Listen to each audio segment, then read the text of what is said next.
Bon, alors maintenant on passera à la gestion des fichiers, puisqu'on a vu, on a présenté le système Unix d'une manière générale, et avec les concepts de base. Oui, Pardon, monsieur, le système d'exploitation, euh, comment il peut se contacter avec le hardware? Est-ce que c'est le BIOS qui va gérer les ouais, demandes? Ou bien c'est l'assembleur. c'est l'assembleur? Ouais, parce que l'assembleur, en général, il vient avec la machine. Toute machine, elle a son assembleur. Et donc, lui, il va communiquer à un moment donné avec l'assembleur pour communiquer les ordres au niveau de la machine. D'accord, merci. Ok. Bon, alors concernant la gestion des fichiers, donc le système, on a vu qu'une composante majeure du système, c'est les fichiers, puisqu'on avait dit que le système lui-même était décomposé en deux sous-blocs, sous-blocs de fichiers et sous-blocs de processus. Et donc, pour la gestion de fichiers, ça veut dire que c'est ce système de gestion de fichiers qui va s'en occuper. Alors, on a vu que ce système de fichiers, il faut le rappeler, un fichier, c'est quoi? Alors, il faut s'en apercevoir que le fichier n'est pas une ressource physique, c'est-à-dire physiquement, ça existe comme un périphérique, tel qu'un clavier ou un écran ou autre, etc.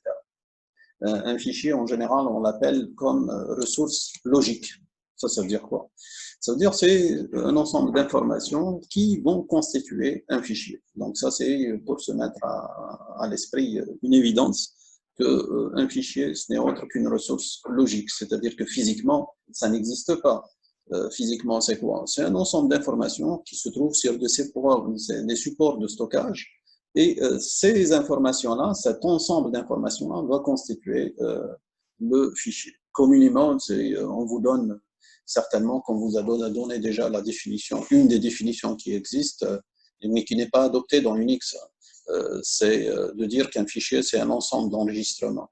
Donc ça, c'est adopté dans d'autres environnements un peu différents. Pour faciliter les choses, on dira aux gens que tel qu'il s'est fait dans les bases de données pour dire que un fichier, c'est quoi? C'est un ensemble d'enregistrements. Unix, il voit les choses autrement, complètement différentes, d'une manière très simple et très facile. Pour dire, pour Unix, un fichier, c'est quoi? C'est un ensemble d'octets. Point. Il ne donne pas plus que ça. Pour lui, les choses sont très simples. C'est un fichier qui est automatiquement un ensemble d'octets. Donc pour lui, un fichier, il a un nom, bien entendu, il a une taille, il a une date de création, etc. Il a un propriétaire, etc. Mais pour lui, l'interprétation se limite à ce niveau-là. La preuve, cette définition d'Unix, vous avez certainement vu des situations qui vous paraissent peut-être bizarres, mais ça reflète effectivement la conception d'Unix et même la conception d'autres systèmes qui ont adopté la même chose. Comment vous expliquer que parfois, vous téléchargez un fichier à partir du net et par la suite, une fois qu'il est sur votre machine, vous n'arrivez pas à le lire, vous n'arrivez pas à l'utiliser.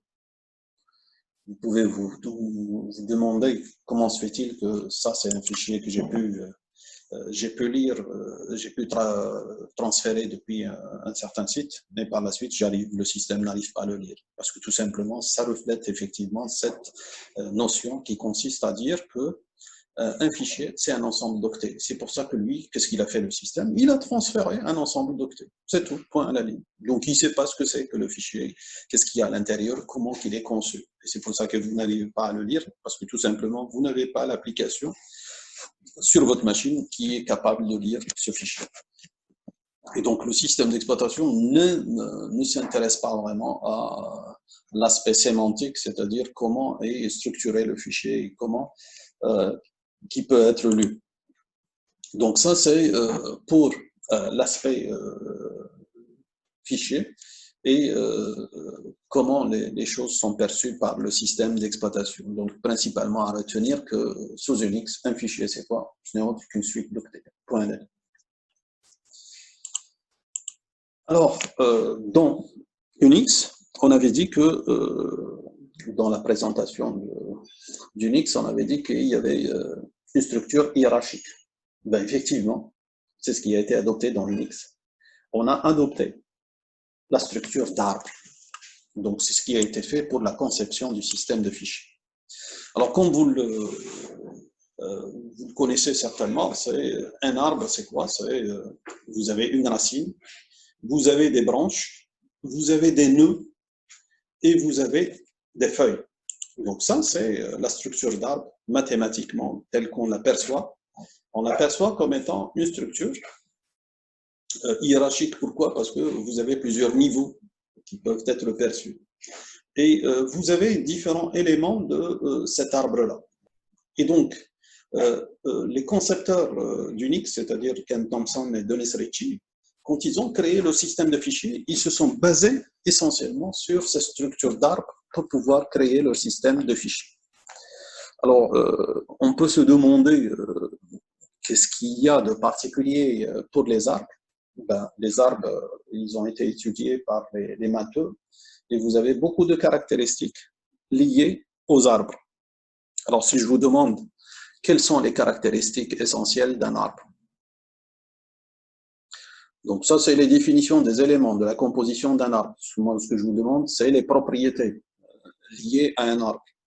Quelles sont les propriétés que vous connaissez particulièrement pour l'arbre d'un point de vue mathématique?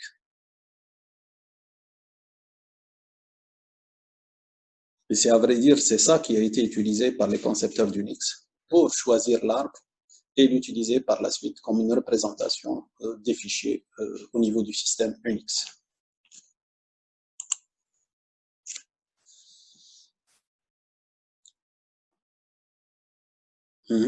À votre avis, c'est quoi?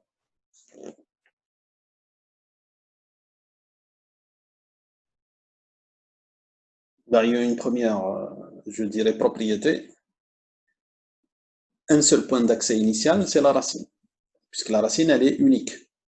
Comme vous voyez sur l'arbre, vous n'avez pas beaucoup de racines. Vous n'avez une seule racine. Donc la racine, elle est unique.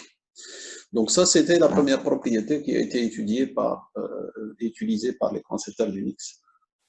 La deuxième propriété qui existe dans les arbres. Donc pour déduire ça, si je vous disais quelle est la différence entre un arbre et un graphe.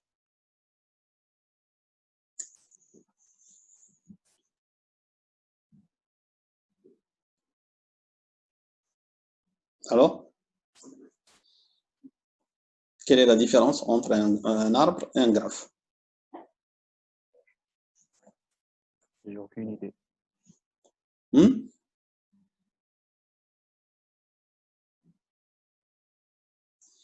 Ben, la différence, elle est évidente et triviale. C'est dans un graphe, tu peux avoir un circuit, comme tu peux avoir une boucle à l'intérieur. Dans l'arbre, tu n'as pas de boucle et tu n'as pas de circuit à l'intérieur. Donc, il n'y a aucune boucle que tu peux trouver à l'intérieur d'un arbre. Donc, ça, c'est une propriété qui est importante pour la gestion par la suite des fichiers. Et pour l'arbre, quand tu choisis une feuille quelconque, ben, tu sais tout simplement, parmi les propriétés qui existent, c'est que quand on a une feuille quelconque, je choisis ici une feuille quelconque par exemple, c'est le chemin qui mène de la racine vers cette feuille, il est unique. Donc tu ne peux pas avoir plusieurs chemins. Pourquoi? Parce qu'il n'y a pas de boucle, il n'y a pas de circuit. Donc du coup, il y a un seul chemin qui mène de la racine vers cette feuille-là. La feuille en général, c'est quoi? C'est un peu le fichier ordinaire. Donc tout accès à un fichier, il peut être dicté par un chemin qui est unique. Donc de la racine vers cette feuille. Ça veut dire quoi? Ça veut dire qu'on arrive à identifier un fichier et à l'utiliser d'une manière unique. Et donc il n'y a pas de confusion pour l'utilisation des différents fichiers qui se trouvent au niveau de l'arborescence. Et bien entendu, au niveau de l'arbre, vous pouvez avoir des nœuds et vous avez des feuilles. Ça veut dire que dans l'arbre, ce qu'on peut faire, on peut avoir le parcours de l'arbre. C'est-à-dire quand vous parcourez l'arbre, vous commencez à partir de la racine, vous allez dans une branche, vous allez en profondeur, vous pouvez remonter, ensuite redescendre et ainsi de suite. Donc vous avez toutes les actions, je dirais, de navigation de l'arbre. Donc ça, c'est parmi les choses qu'on peut faire sur l'arbre, c'est de naviguer sur l'arbre. Ce que je peux avoir aussi sur l'arbre, je peux modifier la structure de l'arbre. C'est-à-dire que j'ai une partie, à un moment donné, je décide de la supprimer. Donc l'arbre, il va changer de structure.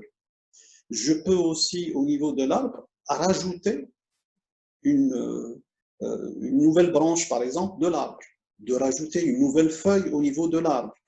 Et donc, moralité, en analysant tout ça, ça veut dire que le système de gestion de fichiers, pour vous donner un peu la philosophie et la moralité du système de gestion de fichiers qui a été créé, c'est d'utiliser l'arbre et ensuite de définir toutes les commandes qui permettent de naviguer sur l'arbre, de modifier l'arbre et à un moment donné de supprimer une partie de l'arbre et ainsi de suite. Donc vous avez toutes ces actions-là qui vont constituer notre système de fichiers et c'est ce qu'on va voir par la suite. Donc au niveau de l'arbre, sous Unix, il y a une seule racine. Donc cette racine-là, elle a été définie par un caractère spécial, ce qu'on appelle l'anti-slash, c'est-à-dire la barre inversée. Donc cette barre inversée, à vrai dire, elle permet de désigner l'arbre de la structure du fichier. Et de la même manière aussi, on avait dit que l'arbre, on peut naviguer sur l'arbre. Alors, comment naviguer sur l'arbre? Donc, ce qui a été créé sous Unix, vous avez pour chaque répertoire, alors le répertoire, c'est quoi? C'est le nœud qu'on a vu tout à l'heure, c'est-à-dire tous les nœuds intermédiaires qui existent, c'est des nœuds. Donc, ces nœuds, ce que vous avez à l'intérieur de chaque nœud, vous avez deux fichiers spéciaux. Donc, ces fichiers spéciaux, qui sont à vrai dire des répertoires, mais qui sont un peu particuliers. L'idée, c'est quoi? C'est que vous avez les caractères spéciaux qui sont, et ça c'est une caractéristique d'Unix, il y a un certain nombre de caractères spéciaux qui sont utilisés dans Unix, donc que l'utilisateur ne doit pas utiliser par la suite. Pourquoi? Parce qu'ils sont utilisés principalement par le système de fichiers. Donc, la première, c'est quoi? C'est l'anti-slash, ou la barre inversée, pour désigner la racine. Vous avez le caractère spécial point, qui permet de désigner le répertoire lui-même, c'est-à-dire si tu veux avoir un pointeur sur le répertoire là où tu te trouves, grâce à la notion point, ça permet de désigner le répertoire courant. Et vous avez aussi, dans l'arborescence, vous avez toujours ce lien de parenté, c'est-à-dire quel est le parent du fichier ou du répertoire lui-même. Donc, ce parent-là, tu peux toujours y accéder grâce à la notion de deux points. Donc, deux points qui permettent de refléter le répertoire du père. Et donc, ici, si je reviens, je dirais, au slide précédent, donc vous voyez à un moment donné un point, vous avez ce nœud-là, donc ce nœud-là, il peut être désigné par le point qui désigne ce nœud lui-même, et les deux points, c'est quoi? Ça permet de désigner le parent, c'est-à-dire c'est la racine. De la même manière, ici, par exemple, tu as un nœud, le point désigne le nœud lui-même, et le deux points désigne le parent de ce nœud-là. Donc ça, c'est pour comprendre cette notion de point et de deux points. Donc le point qui désigne le répertoire lui-même et les deux points qui désignent le répertoire pair. Donc voici des exemples ici qui permettent de réaliser le répertoire. Donc en général, l'anti-slash qui est utilisé ici, il a deux interprétations selon sa position. Au départ, ça désigne la racine. Donc, là, anti-slash racine users slash, donc l'anti-slash qui permet de désigner le répertoire qui est en dessous, et ainsi de suite, jusqu'à point. Donc, le point va désigner la même chose que ça. Pourquoi? Ça garde le même niveau. Par contre, que ça, avec 2 points, ça désigne le répertoire qui est pair, c'est-à-dire le slash user. Donc ça, c'est pour cette notation qui est adoptée par le système Unix. Donc, en général, on avait dit que le système Unix était multi-utilisateur, multi-tâche. Et donc, ce qui a été défini dans Unix, pour des raisons de sécurité, pour protéger les utilisateurs les uns des autres, donc chaque utilisateur, il a un répertoire home, c'est-à-dire un espace du système de fichiers, là où il va stocker ces fichiers qui lui sont propres. Donc, rappelez-vous, dans KDE, quand on a parlé de l'icône Home, donc ça, c'est ce qui désigne le répertoire personnel de l'utilisateur. Et donc, le répertoire utilisateur, en général, qui se trouve à un certain niveau de l'arborescence et qui permet de désigner l'ensemble des fichiers qui appartiennent à l'utilisateur, c'est-à-dire à partir de là, ça va être une sous-arborescence qui est propre à l'utilisateur, que les autres utilisateurs ne peuvent pas utiliser s'ils n'ont pas le droit d'accès. Alors, en général, ce répertoire personnel, il est désigné par un chemin, comme il peut être désigné par un chemin, je dirais, assez court, si vous avez l'utilisateur Mohamed, donc tilde Mohamed, c'est le synonyme du répertoire, je dirais, personnel de Mohamed. Donc ça, c'est en fonction du login. Si le nom de login qui est précédé de caractère tilde, automatiquement, ça désigne le répertoire personnel de ce login. Et donc, vous avez les fichiers qui sont désignés par des noms. Donc, automatiquement, un fichier qui se trouve dans un répertoire, vous pouvez toujours le désigner par le nom du répertoire et le nom du fichier. Donc, ça, ce qui permettra de dire, je considère tel fichier. Et ça, ce qui vous donne la possibilité d'avoir 2 répertoires différents dans lesquels vous pouvez avoir le même nom de fichier. Sauf la différence, elle se fait comment? Elle se fait par le nom du répertoire, du premier répertoire avec le nom de fichier et le nom du deuxième répertoire avec le même nom de fichier. Mais ça, c'est différent. Pourquoi? Parce que l'accès aux 2 ne se fait pas de la même manière. Et donc, en général, c'est le chemin d'accès permet de distinguer un fichier d'un autre, même s'il porte le même nom. Pourquoi? Parce que chacun est caché dans un chemin qui est différent. Alors, ici, dans l'exemple, bin sh va désigner le fichier sh qui est contenu dans le répertoire /bin. C'est ça ce que ça veut dire. C'est pour ça que je dis que automatiquement, vous avez la distinction du fichier par rapport au répertoire, et donc implicitement ce qu'on appelle par rapport à son chemin d'accès. Donc, en fonction du chemin d'accès, automatiquement, vous pouvez avoir le nom de fichier. Alors, les filles qui me demandent, est-ce que /2 points est le pair du répertoire? Bien entendu, à chaque fois que tu mets 2 points, ça veut dire que tu désignes le répertoire parent. Et donc là, tu peux remonter autant de fois que c'est permis et toléré. Donc, tout dépend de ton arborescence. Parce qu'à un moment donné, si tu désignes le pair du pair alors que tu te trouves dans la racine, ça n'a pas de sens. Mais quand tu te trouves dans un niveau inférieur, ça a un sens et ça permet de remonter toujours vers le niveau supérieur. Ça, c'est le principe de nomination des fichiers au niveau du mix. Alors, ce qu'il y a à retenir, on avait dit que la racine, c'était désigné par l'anti-slash. Ça veut dire que à chaque fois qu'on désigne un nom de fichier et qui commence par l'anti-slash, c'est quoi? C'est la racine. Ça veut dire qu'on va désigner le chemin du fichier qui mène de la racine vers le fichier. Et on avait dit que ça, ce chemin, il est unique dans l'arborescence. Et donc, ce chemin-là, dans la littérature, on l'appelle le chemin absolu. Donc, pourquoi absolu? Parce que il n'y a aucune interprétation. L'interprétation, elle est figée. Vous démarrez de la racine et vous avez le chemin qui mène vers le fichier destination.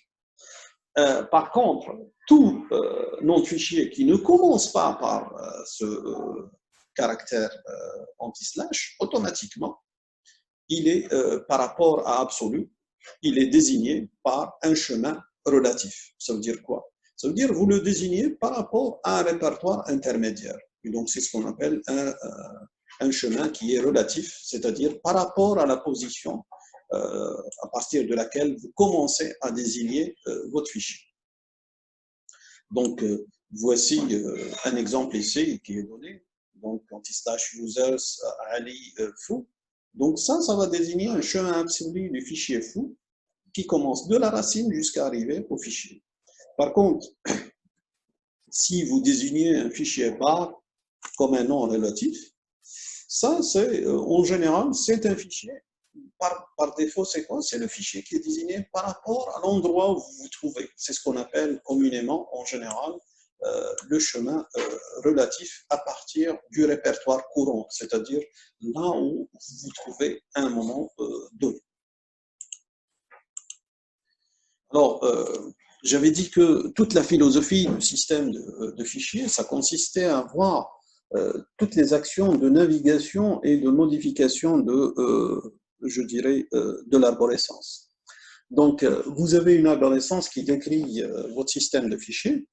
Parmi les choses intéressantes, vous êtes sur l'arborescence. À un moment donné, vous avez besoin de connaître où est-ce que vous vous trouvez. Donc, pour savoir, on se trouve à quelle position au niveau de l'arborescence, la commande qui est utilisée, c'est PWD. Alors, en général, les commandes aussi, j'ouvre une parenthèse, le nom de commande sont désignés en général par des acronymes. Ici, PWD, qui permet de dire Print Working Directory. Donc, imprimer le répertoire de travail, c'est-à-dire là où je me trouve. Donc, ce qui permet d'afficher le répertoire courant pour donner la position là où vous vous trouvez au niveau de votre arborescence. Par exemple, ici, j'ai l'utilisateur Ali qui se trouve dans son répertoire de travail, donc son répertoire home, et donc automatiquement PWD me donne la position. Cette position, c'est quoi? C'est anti-slash users, anti-slash Ali, donc ce qui donne la position courante dans laquelle se trouve l'utilisateur Ali. Alors, ça, la première, elle vous permet de donner, je dirais, la position. La deuxième action, c'est quoi dans l'arborescence pour naviguer un peu dans l'arborescence? Vous avez une commande qui est cd. cd qui permet de dire change directory ou changer de répertoire courant. Ça veut dire que vous vous trouvez dans une position du répertoire courant, vous allez basculer vers un autre répertoire courant. Alors, la première commande, elle est sans argument. C'est directement PWD, elle n'a pas d'argument. Par contre, celle-là, CD, elle a deux options. Elle peut être avec argument comme elle peut être sans argument. Donc, si vous ne lui donnez pas d'argument, ça veut dire que vous lui dites changer de directory. Alors, changer de directory, on va y aller vers où? Ben, implicitement, si on ne donne pas d'argument, c'est tout simplement ce qui est compris par le système et adopté par le système, c'est d'aller vers le répertoire courant, le répertoire de travail home. C'est-à-dire que vous êtes l'utilisateur X, si vous mettez CD tout court, c'est-à-dire le système il comprend que vous voulez aller vers votre répertoire home. Donc il va aller directement vous brancher vers votre répertoire home. Donc ici, regardez ce qui se passe, PWD, par exemple, ça c'est l'utilisateur Ali. Il est dans son répertoire home. Ensuite, qu'est-ce qu'il fait? Ça, on va donner des arguments. CD 2 points. Rappelez-vous, 2 points, c'est quoi? C'est de remonter vers le répertoire parent. Donc, automatiquement, si vous mettez juste après PWD, il va vous donner comme réponse anti-slash users. Pourquoi? Parce qu'il est remonté d'un cran. Donc, il était dans le répertoire Ali, il va être dans le répertoire pair qui est anti-slash users.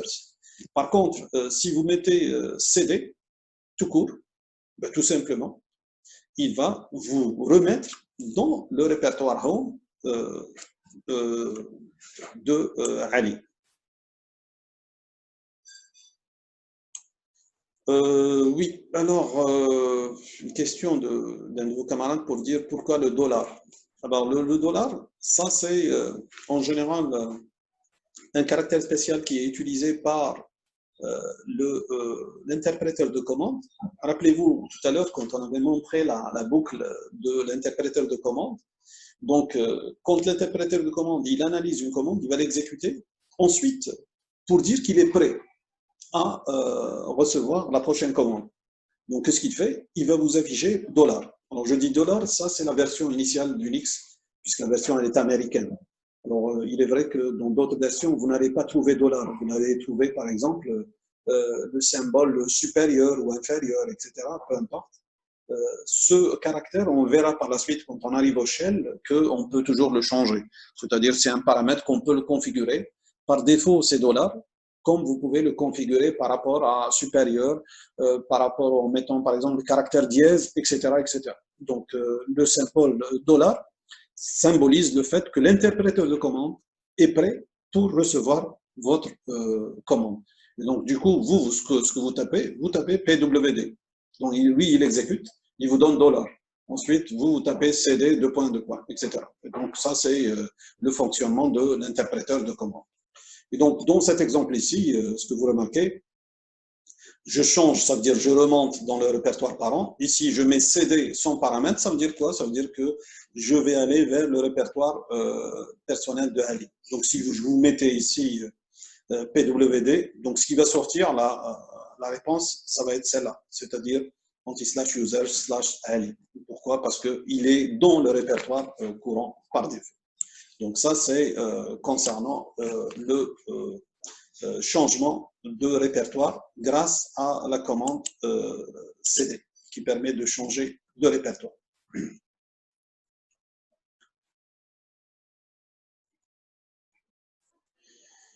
Alors, une autre question qui consiste à dire comment aller d'un répertoire A vers un répertoire B directement. Tout simplement, si tu es dans le répertoire A, donc à partir de la position courante, qu'est-ce que tu vas dire? Tu vas mettre CD, et là, tu donnes le chemin. Donc, tu as deux possibilités. Soit que tu donnes le chemin relatif par rapport à ta position, donc tu décris le chemin de ta position vers la position finale B, soit que tu as l'autre possibilité, tu mets CD et tu donnes directement le chemin absolu de la racine vers B. Et là, ça te permettra d'aller vers le répertoire B. Donc, deux possibilités. Tu peux exprimer ça, CD, avec un chemin relatif, comme tu peux exprimer ça avec un chemin absolu. Alors, autre commande aussi de navigation et de modification du système, vous avez mkdir. Mkdir qui veut dire make directory. Ça veut dire quoi?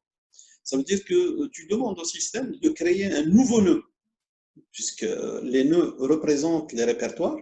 Et donc, au niveau de ton arborescence, tu vas demander de créer un répertoire. Bien entendu, cette commande, elle a un ou plusieurs arguments. C'est-à-dire, si tu as un argument, ça veut dire que tu lui demandes de créer un répertoire. S'il y a plusieurs arguments, ça veut dire que tu lui demandes de créer plusieurs répertoires. Et donc là, tu vas créer ces répertoires en donnant soit le nom relatif, ça veut dire que ça va créer à l'intérieur du répertoire courant, soit tu donnes un nom absolu, automatiquement tu vas désigner le répertoire en question, c'est-à-dire quelle est la destination que tu vas créer. Alors, en général aussi, comme remarque, quand tu crées un répertoire, automatiquement le répertoire, je dirais, il est vide, mais d'un point de vue pratique, il n'est pas vide à 100%. Pourquoi?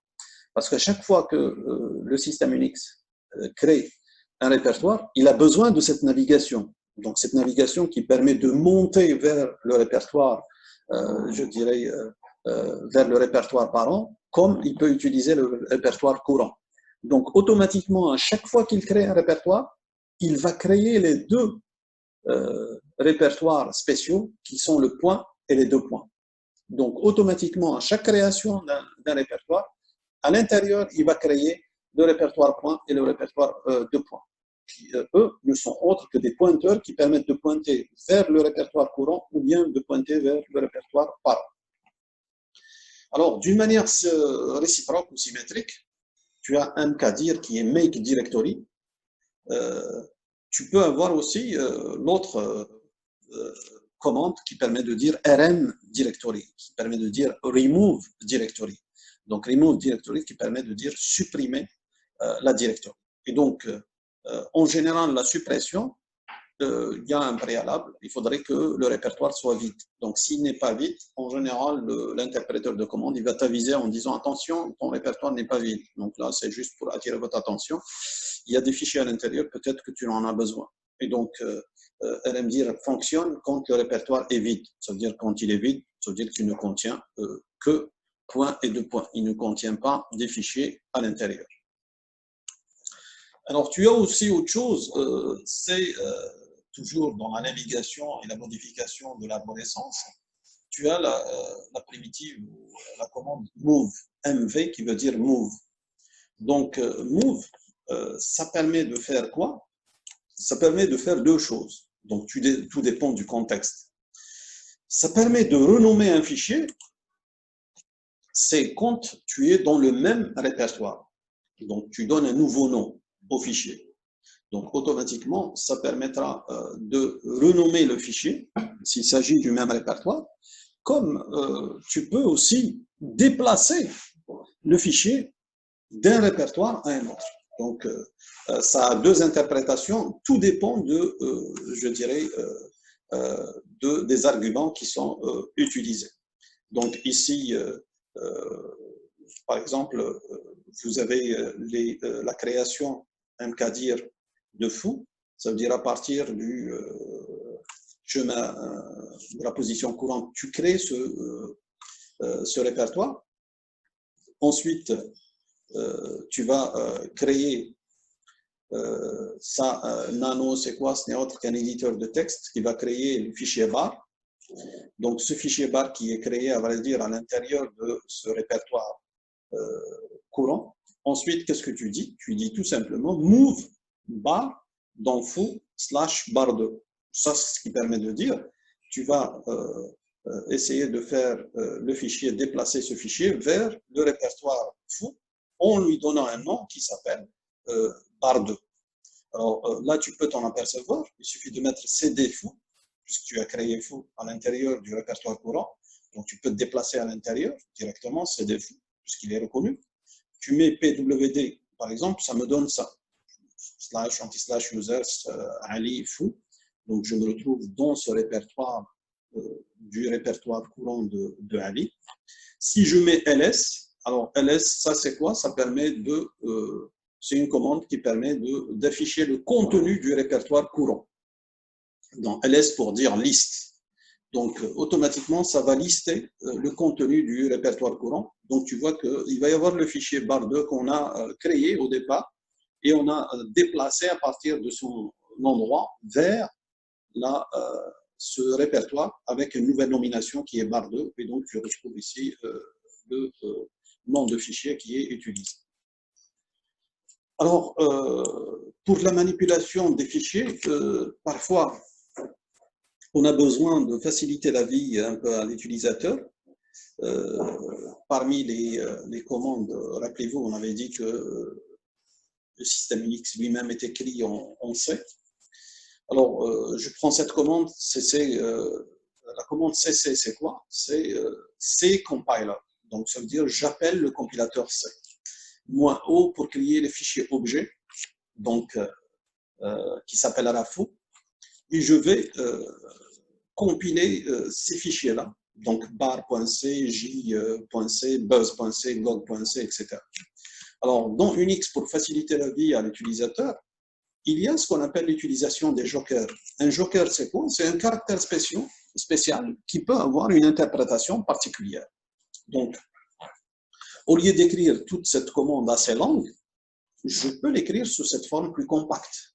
Donc, CC moins O, faux. Et je vais remplacer tout ça par étoile.c. Donc là, si vous voyez tous ces fichiers-là, ils se terminent tous par étoile.c. Donc, je peux le reprendre par étoile.c. Ce qui voudra dire que ce joker qui est étoile, son interprétation, c'est quoi? Ça désigne un nom de fichier qui est interprété par le shell qu'on n'importe quelle séquence de caractères. Ça veut dire que si je suis sûr qu'il y a uniquement ces fichiers C, donc quand je mets étoile, c'est sûr qu'il va me rattraper tous ces fichiers. Pourquoi? Parce que l'étoile, c'est un caractère générique qui permet de représenter l'ensemble des séquences qui peuvent être créées, séquences de caractères, c'est-à-dire toutes les combinaisons de caractères qui peuvent être créées. Étoile, c'est un générateur de ça. Et donc, je peux écrire facilement cette commande qui est assez longue avec une commande qui est assez courte et qui peut faciliter la vie de l'utilisateur. Et donc, le shell, qu'est-ce qu'il va faire? Il va remplacer l'étoile par quoi? Par la liste de tous les noms de fichiers qui se trouvent dans le répertoire courant. Et bien entendu, qui ne commence, ça, quand on dit toutes les chaînes, on va dire à une exception près. Les fichiers qui commencent par point. Parce qu'il y a des fichiers, on verra par la suite, qui commencent par point. Ces fichiers-là ne sont pas pris en charge.